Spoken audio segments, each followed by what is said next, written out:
Hello and welcome to a conversation with, well, a panel of expert skeptical investigators.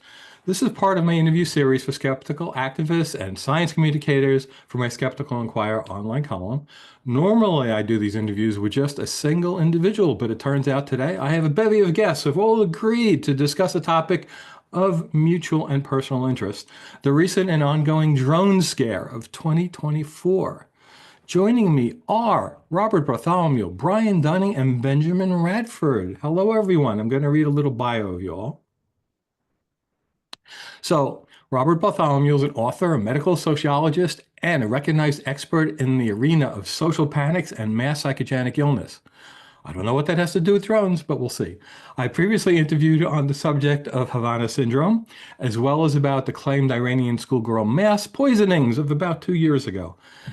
Brian Dunning is an author, the producer of the long-running Skeptoid podcast, and a documentary filmmaker with 4 skeptically themed films under his belt. I believe it's 4. I previously interviewed him about 2 of those, including the most recent one, the UFO movie, They Don't Want You to See.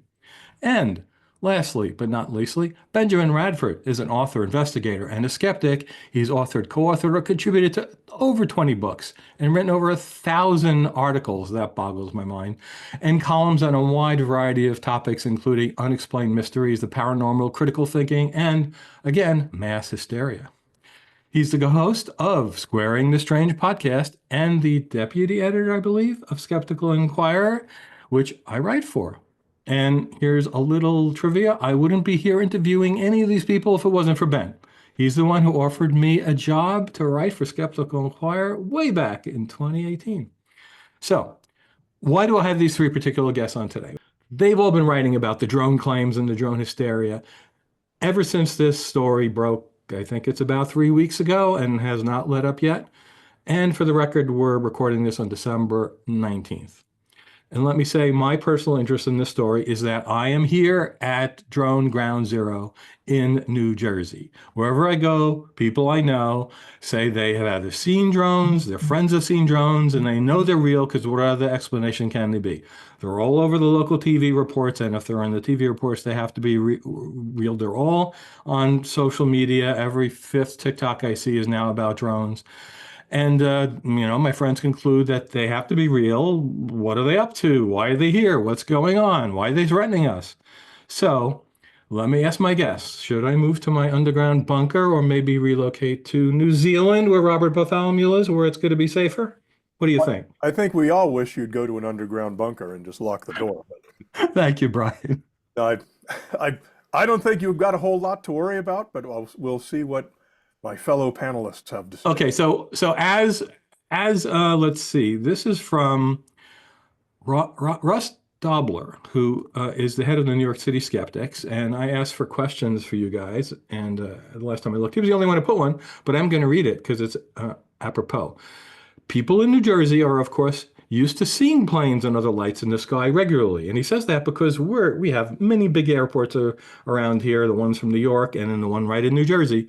A lot of folks will find it hard to believe that these people suddenly are making all misidentifications. How do you folks reconcile that? How could people be wrong?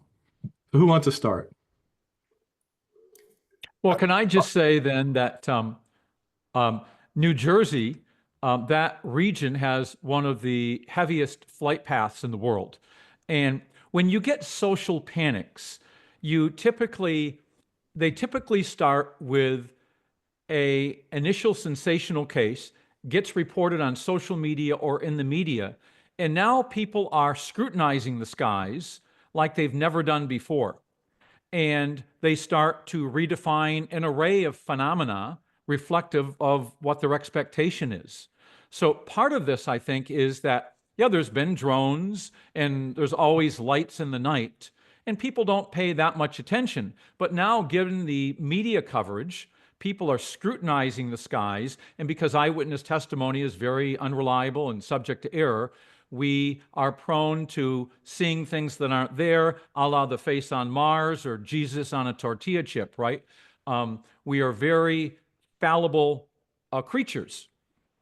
Yeah, and I would just add to that. I mean, to follow up on what Bob said, I mean, a big part of this, and we'll talk more about this later, is the psychology of confirmation bias and expected attention, right? If you tell people to look for something in the waters of Loch Ness, anything weird that's a log, a beaver, anything that for any reason whatsoever or no reason at all somebody thinks is weird is going to be the Loch Ness monster. Same thing with if it's Bigfoot or Mothman in the woods or whatever else. And so people should not sort of underestimate the power of those. And in terms of people, and I've heard that argument before, like, well, these people, they see these things all the time. Well, here's the thing: they may or may not see them all the time. First of all, second of all, they're not paying attention to them. And I see the same thing, for example, and I'm going to make a left turn here in ghost investigations, where somebody will go into a location, and because it is reputed to be haunted, that's why they're there. They're there because they're ghost hunters, and they're going to spend 4 hours or 6 hours or overnight in some allegedly haunted location. And in the context of a reputedly haunted house, the things that would otherwise pass unnoticed and be unremarkable, such as a cold draft late at night, or a sound, or something scurrying, is reinterpreted as something that's unusual. So that's part of the answer. I wonder if it's necessary for there to have been a triggering event. I was going to ask that, Brian. Does anybody know if there was a triggering event in the news? I have tried to find one, and I haven't found one. But I mean, in my experience, maybe it was a drone. Maybe it doesn't have to have been, though. It has to be anything that someone thought might have been a drone. I don't now, but I used to live under an airport pattern, and there's so many planes going over every night that they're just not even in your consciousness anymore. You just don't even notice them. And if you happen to hear one and look up and it looks weird, well, that's not a plane. That must be a drone. I mean, it could have been that. I don't have no idea. When a drone does go over, I mean, they're usually pretty low. If you can see their lights, they're pretty darn close because they're small. And the buzz is probably audible. I think it'd be hard to mistake a drone. If you don't hear it, I doubt it's a drone unless there's a lot of traffic noise or something. I think I was just gonna say, I think the other aspect that sort of gets lost, and I wrote a little bit about this, was that this is, and Bob will talk about this more. This is a recurring thing. This is old wine in new bottles. 5 years ago in 2019, there was exactly an identical drone scare, not in the West Coast, but over in Nebraska and Colorado. And I wrote about that in Skeptical Inquirer. And again, it's the same thing. It was literally 5 years ago this month. And it was the same story. What are those weird things? People are freaking out for whatever reason, and then it goes away. And Now, as so Bob will talk on, these have happened. There's nothing new about this. That's yeah, what I keep trying to explain to people. There's nothing new about this. Robert wrote it, and I just recently read Lessons from the Drone Scare of 2019 in Psychology Today, and I had never heard of that. So I'm wondering if the people out there where that happened are not even hearing about the New Jersey one, or is this a bigger deal and it is now spreading? Well, what's interesting here is that history never repeats itself, but it rhymes. And you go back in time and you've got these scares going on over and over and over again, and we don't really seem to heed the lessons. And a good example here is the Loch Ness Monster or the Lake Champlain Monster, where, for example, on Lake Champlain, you will get months go by without a sighting. Then there will be a major report and a flurry of sightings. And if the Lake Champlain Monster and the Loch Ness Monster exist, they're supposedly plesiosaurs or zooglodons. These are forms of primitive whales and creatures that are mammals. They're air breathing. So they should be coming up for air at regular intervals. And so there should be a lot more sightings spaced out over time, but you don't get that. These sightings tend to go with the media. The same with Bigfoot, the same with chupacabras.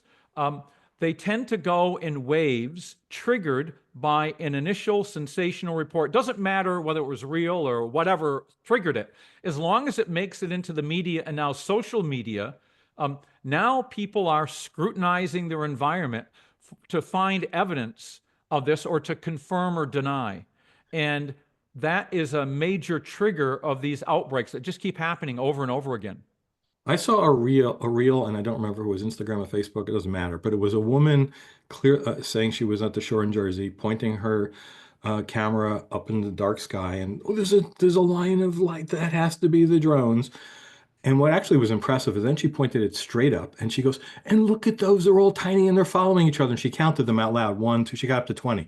It's freaking Starlink, and this is out there as this is evidence of look at the stream of drones going over New Jersey.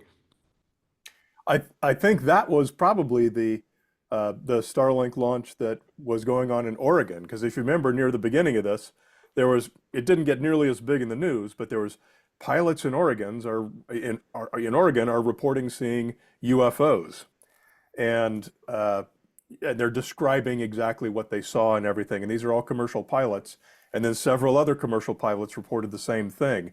So it was kind of a miniature little drone hysteria, but it was UFOs and it was only commercial pilots, and so it didn't stay in the news as long. And I mean, the guys on Metabunk, it was announced, like it was reported which flights these pilots were on, and so they pointed out they found exactly where these planes were, exactly what direction they were pointing, exactly when they were, and yes, they were pointed directly into a patch of sky that was where the Starlinks were flaring. So you mentioned Metabunk. For people who don't know what that is, Brian, explain. Starlink flare. So, well, any satellite flare, when satellites are going. So Metabunk. You said Metabunk. So what is Metabunk for people? I'm sorry, Metabunk. Metabunk.org.com. One or the other. That's a great forum where some of the guys on that are literally the world's best experts. Mick West started the forum. The guy I'm talking about is a user named Flarky, who is one of the best guys at tracking something down to the square inch where this was on the Earth when it was reported, and what airplanes were in what position, what stars and planets were where. It's incredible the amount of data that they get, and then everything can be recreated in Mick's software, the SITREC tool. So you get a whole virtual recreation where everything's geospatially accurate. You can view it from different angles, and you can see exactly what the pilots saw. So, all this data is publicly accessible, all the plane data you can get, and you can get all the satellite data, and you can find out where satellites are going to be flaring at any particular time. That's exactly where these pilots were all looking. And so, I was going to say, I think part of what's going on here in terms of why it's really blown up is that the whole thing has been democratized, right? You don't need to be you don't need to be a NASA scientist. You don't need to be a net. All you need is to have a cell phone on you and be outside. And wherever you are on the Earth, you will see something. You will see bright lights in the sky. I think that's why the Oregon one died out so quickly. Yeah. It wasn't democratized. You had to be a commercial pilot. Right. In this case, anybody. Wait. Explain that to me, guys. I missed that. There's fodder for it. Why is that different? Why was that different out there? Why is the sightings out west different from the New Jersey ones? And why did you say you had to be a commercial? UFO sightings in Oregon were being reported by commercial airline pilots. So nobody on the ground took it up and started seeing them also then? None of the reports that I saw ever mentioned anyone on the ground seeing these things. They should have been able to. I mean, the patch of the sky where satellites would have been flaring was in relatively the same position for people in airplanes as for people on the ground. But again, maybe they accurately recognized it and it wasn't a big deal, so it didn't get reported. I think they just said, "Oh, you got to be a pilot to see these things," and so they didn't even bother going out and looking themselves. Okay. Whereas in New Jersey, it's everyone and their dog is seeing drones flying over the sky, flying over their house and directly over the airport. I would just say, this is one thing that's baffled me since day one. Is you have people who are like, when you get into like what people think these things are, right? And I've had a couple of discussions. People like, what do you think is going on? Well, of course, there's all the theories, there's aliens, this, that, and then and one guy said, like, I'm pretty sure it's like, it's CIA spy drones. And I said, what is so important about your backyard at 2 a.m? What do you think the CIA wants to know about your backyard? I'm like, well, they're gathering information. Like, what? But my answer there, by the way, is why would they have the freaking lights on? Right. I can answer that too. The conspiracy theories that are going around are saying that this is a government false flag information. The government is deliberately flying these drones to acclimate people to having drones all over because What? when the deep state makes its final move, that's how they're going to do it. What? Something along What's the those lines. final move? What does that mean? You know, who knows? Collect us all into concentration camps for orderly disposal. Who I have no idea what the conspiracy. Rob, it's the same thing they're doing for chemtrails. They've been poisoning our skies for decades now, and look at us now. Clearly a result of chemtrails. So there's a fringe New Jersey group in my area, which I have attended in person several times. And they're ever since the first report, they report everything, Bigfoot, UFOs, chemtrails. But ever since the first report of this has been the only topic on their Facebook page. And I'm looking at it right now. I'm going to put a little clip up when I edit this. And their latest one is, where are the drones of New Jersey coming from? Give me your best guess. And the choices are, they're coming from a nation adversarial to the USA, Russian, Iran, China, of course. They're part of a covert US military operation, which I think is what we said. They're from a secretive transnational cabal. They're from an extraterrestrial or non-human civilization with advanced technology, or I have another explanation and please add it to the comments. So of course I did that one. I'm expected to be banned from the group shortly because I put of all the things you've been writing there as in the comments. I would love to continue down the path of talking about how silly this is, but that's not very useful. I would be more interested in, it's hard to tell people that, oh, this is a case of mass hysteria or whatever the best term is. So I would like to ask you, Robert, what is the best term for this? Is this a social contagion? Is it what is actually the term for what we're going on? And what's a more common example of that people might social contagion would be the word. Okay. And a social panic in a way. People say collective delusion, mass delusion, true, but not in the psychiatric sense, in the social sense. And what I find interesting is, why do some stories suddenly take off and they just blow up and others die out very quickly? And I think part of that is there's two overlapping moral panics that are going on in the United States right now. There's always a moral panic going on, but one of them has to do with the fear of foreigners, right? The migrant crisis, which there's a crisis at the southern border. There's a grain of truth in that. And as a result of that, there is this xenophobia, this fear of foreigners. And as a result, what you're seeing is a projection of collective prevailing fears, right? It's the Iranians or it's the Chinese sending drones from some ship off the coast. And as Rob alluded to, why would they have flashing lights and stuff like this if they're doing this? And the other moral panic that's been going on for many decades has to do with the fear of new technologies and what they could do. In the late 1800s, you had the telephone when it first came out. People were claiming to get sick from just talking on the phone, or when ice cubes came out in the 1920s and 30s, people claimed to get sick because it was artificially created. You've got video display terminals.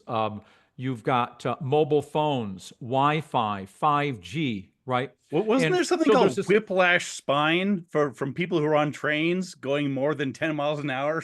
I don't recall that. That was railway spine in the UK back in the late 1800s. Yeah, there's a whole bunch of these things. And I think because of particularly the xenophobia, this just takes right off. It must be some, the drone scare back in 2019 in the Midwestern US, Colorado, Nebraska, Kansas.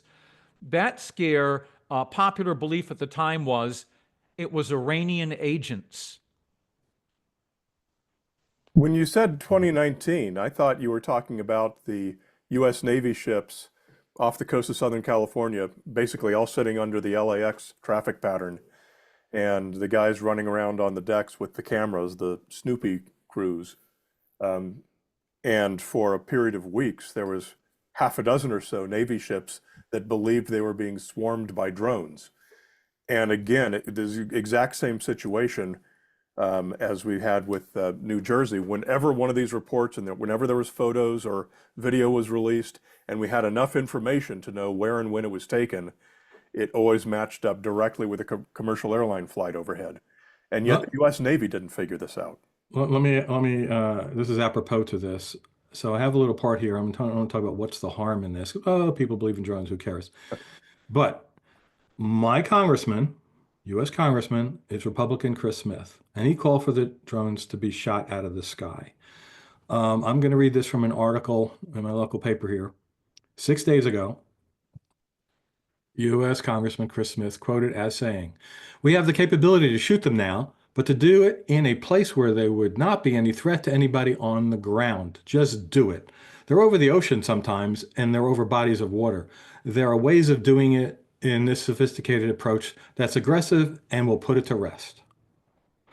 Also, regarding the reports from Navy ships, also Smith held a joint hearing by the Subcommittee on Counterterrorism, Law Enforcement, and Intelligence and Subcommittee on Transportation and Maritime Security, which was called Safeguarding the Homeland from Unmanned Aerial Systems. And Smith told the FBI and the Department of Justice that at the hearing, a commanding officer in the New Jersey Coast Guard reported that his 47-foot ship was followed by between 12 and 30 of these drones as they went through the water. I don't know if that means the ship or the drones went through the water, and they were following right behind my ship. Yep. Too bad they didn't provide video along with those. Yeah. Every time they did, it was clearly nothing like that. In fact, the videos that were, some of the logs were released, or not released, but they were retrieved from with a FOIA request. And they gave the elevation and the direction. And curiously, all of the ones that had that were at the horizon. So they were probably just seeing other ships off in the distance. I had this experience myself on a cruise in the, I mean, we all do this, basically the same kind of thing for a living. And yet I was on a cruise in the Caribbean, and we're standing on the top deck of a ship, and I'm just seeing this thing that I couldn't believe because it was impossible. And my friends say, "What's going on?" I say, "Look at that light out there. There's this weird light out at the horizon going way up and way down and way up and way down, almost like it's going, like it's a, what's their word for transmedium, going down in the ocean." It was just a friggin' light or a star or something, and the ship was rocking. And my perspective fooled me, even though this is literally what I do for a living, and was able to be fooled. So could these teenagers on board these U.S. Navy ships have also been fooled by the same thing? I wouldn't be surprised. Yeah, in your movie, the UFO movie they don't want you to see, I mean, you interview people who are air traffic controllers, right? And they make it clear that pilots aren't any better observers of these things than your average person on the street. No, making mistakes all the time, landing at the wrong airport, calling in Starlinks as UFOs. And people just will not believe that, though. No, pilots are inerrant. It's impossible for a pilot to be mistaken about anything they see in the sky. It's the same also with the police, right? It's like, oh, it's the police, so it must be true. Yeah. They're trained observers. No, they're not. They're just like everybody else. We are all fallible. Go ahead, Ben. Sorry. Yeah, I was just going to follow up on, Bob mentioned that there's, in many cases, a grain of truth to this. And of course, one thing that people go back to was the Chinese spy balloon, which was, that was not a mistake. That was not an illusion. That was a real thing. And it did manage to cross much of the country. I don't think it was a terrible failure of security. I mean, but the point is that this, it was a real thing. And we have, there was that the hoax, the kid who went up in the balloon, the Falcon kid. And I love that story. And of course, Brian or didn't go up in the balloon. I don't remember the outcome of that. Well, they thought he went up. They said he climbed in the balloon, and it turned out he really didn't go up in the balloon. Yeah. I'm sure many of our listeners are too young to remember this, but we do.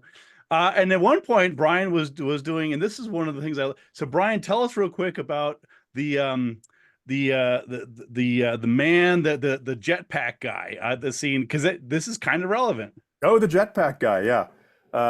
When I don't remember the dates. It happened twice. It happened a long time ago, and then it happened again, I don't know, within a year or two ago, around LAX. And pilots had reported seeing a guy in a jetpack flying around. And, one of the first things I did was I went and, okay, what's the current state of jetpack technology? And I spoke to one of the engineers at one of the 2 or 3 companies that actually are successfully selling these commercial jetpacks. And no, they can't remotely get to the altitudes that these pilots were saying, and they can't stay up there for very long. And even if you could, that would be prohibitively dangerous because you can't go up to 10,000 feet and then hope to have enough fuel to make it back down safely. You're going to fall to your death almost certainly. So it wasn't someone in a drone. And with 1 or 2 of the pictures that came out, I think it was the guys on the Metabunk forums that found the matching balloon. Here's the balloon that you can buy that looks just like this picture. And nobody would accept it because everyone had heard it's a guy in a jetpack. And that was just the preferred narrative that everyone wanted to believe because it's cool and it's exciting and it's sensational. And no, I won't accept it. This is Fox Mulder's poster. I want to believe. I want to, yeah, for sure. Wow. So I wanted to ask you guys about something, and I brought this up when I was trying to explain what this possibly could be to people over the weekend, that there was a similar thing hundreds of years ago before there were any airships in the sky. I think it's called the Great Airship Hoax of 1890 or something like that, right? Before, I think one of us wrote a lot about that. Who would that be? All right, so Ben, tell us about this, Ben. No, we need to talk to Bob about this. Rob? I know some about this. Robert wrote about this. This is Bob's wheelhouse. So okay, so please tell us about this and how it's connected. Well, it's a great airship wave of 1896, 1897. There were literally, and I'm not exaggerating, thousands of individual reports in just about every newspaper across the United States. And the belief at the time was that some American had invented an airship, a heavier-than-air flying machine, and was testing it out. And there have been, that was a massive wave. And then you had and just to be clear, basically, just to be clear, this was before there were any airplanes, right? Right. That's correct. Right. Yep, that's correct. But then you had the New England wave of 1909 with Wallace Tillinghast, who supposedly invented this flying machine, and there were all sorts of sightings there. Most of them correlated with Venus in the evening. Then you've got, you got all these sighting waves throughout history in Sweden and Scandinavian countries, Flyer X in the 1930s. You had the Scandinavian ghost rockets in 1946. And Ben and Brian would know about the Kenneth Arnold sighting in the summer of 1947. The interesting thing there was he reported seeing these crescent-shaped objects. But the newspaper journalist Bill Buckett at the Oregonian put it on the Associated Press wire as a flying disc. And the next thing you know, everyone was seeing flying discs. They weren't seeing crescent-shaped objects, right? And so this just keeps happening over and over again. And the interesting thing about 1947 was that a Gallup poll was taken shortly after that wave, and less than 1% considered the possibility of extraterrestrials. About 30% thought it could be a United States or foreign, possibly Russian, secret weapon. So, and the last thing I'll mention is there were a whole series of aeroplane waves back around World War I across the eastern seaboard. You had New Jersey, Delaware, New Hampshire, and these went in clusters. And the belief was that it was German sympathizers flying these planes at night and reconnaissance missions and as a prelude to a possible attack to drop bombs. But the planes of that period, it was very dangerous to fly at night and to do the maneuvers they were said to be doing. It was just impossible. And most of these sightings, again, correlated with Venus, not surprisingly.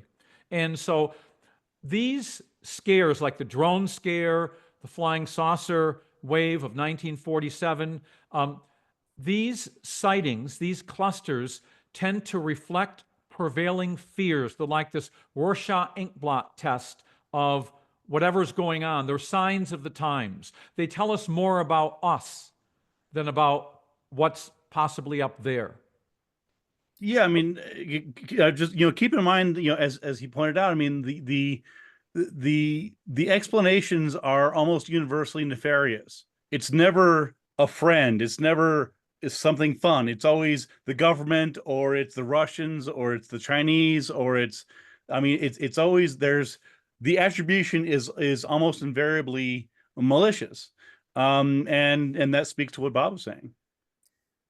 I speak of the devil and he is bound to appear, right? I love that And the quote. other one from Shakespeare is, or in the night, imagining some fear, how easy is a bush, suppose it a bear. Wow. Okay, so I'm going to read you a quote. Guess who said this just the other day? I think they'd be better off saying what it is. Our military knows and our president knows, and for some reason they want to keep people in suspense. Anybody know? Anybody want to guess who said that? Well, it's not Marjorie Taylor Elon Musk. Greene, because she wouldn't refer to No, that was our next president. That was Yeah, President yeah. Trump. Well, here's the thing. So if, I mean, Trump, no president or ex-president has managed to weaponize conspiracy theories in the way, and I've written about this in SI and elsewhere, and it's just remarkable to me because if what he's saying is true, he said advisedly, then all this will be cleared up on Trump's first day in office, because if what he's saying is true, that that this is all some Biden knows what's going on, this Harris is in on it. If this is all true, then presumably on day one he's going like, hey, I'm now, you're welcome. I'm now revealing the terrible things that Biden did to you. So we'll see how that goes. Yeah, this is the most of all the bizarre things, because that's right. It's a few weeks and then he will be in charge of the military, which he says they know. So I don't get his plan there. It's like, bizarre. There's no plan, Rob. there's no plan. That's not what he does. There's concepts of a plan. Very good. All right. Well, I want to give you guys a chance to tell everybody what you've been writing about this so people can go look at it. Unless you guys have something before we get to that. Anything else you want to talk about? I was just going to mention just a couple minutes ago when you're talking about what was it called? The balloon panic of 1896, 97? Airship, I think. Airship panic. Okay, so that dovetails into one of my favorite urban legends, which is the claim that there is an actual alien buried in Aurora, Texas, in a cemetery.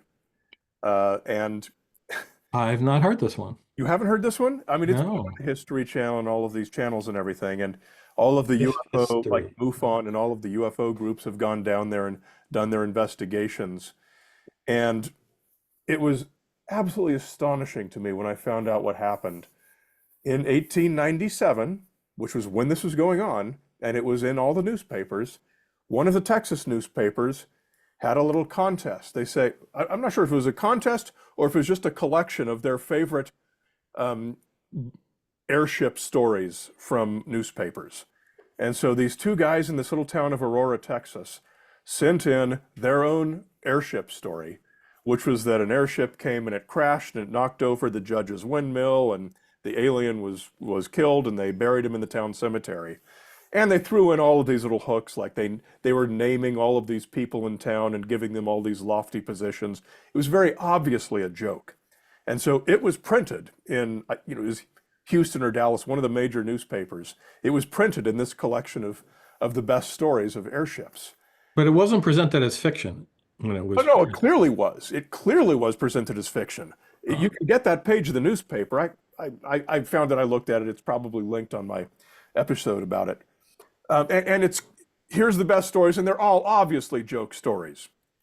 And based on the strength of that alone, you've got UFO networks today who still believe that that is a literal account of an alien crashing in Texas.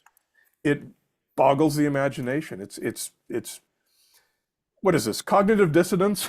I mean, how you can see something that is so obviously fiction, but because you've already decided it must be a literal true account, nothing can change your mind on that.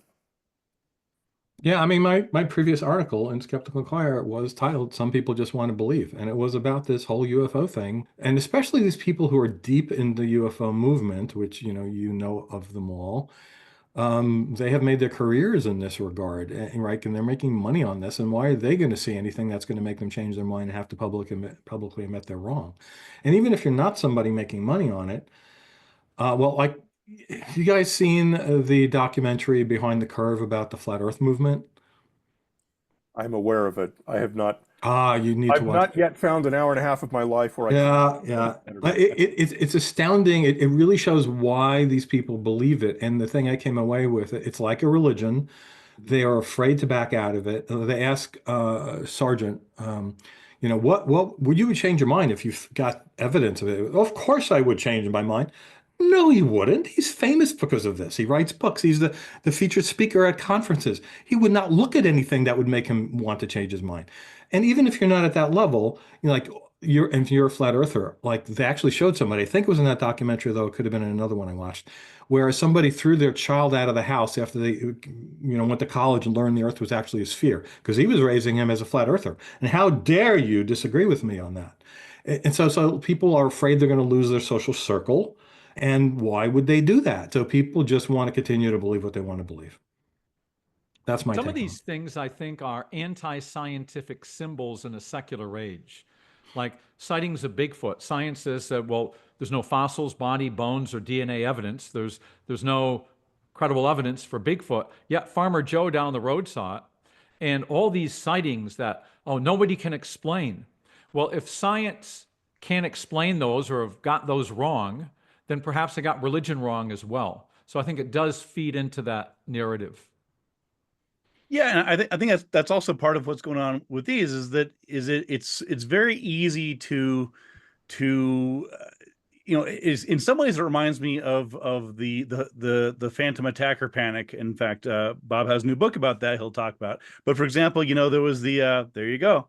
social Uh, panics and phantom attackers. because I did some there was of course the evil clown panic of 2016, where people across the country in some cases around the world were reporting scary clowns jumping out at them, and There's in one some right behind cases Robert, right behind Robert, right right behind Rob, I see him there.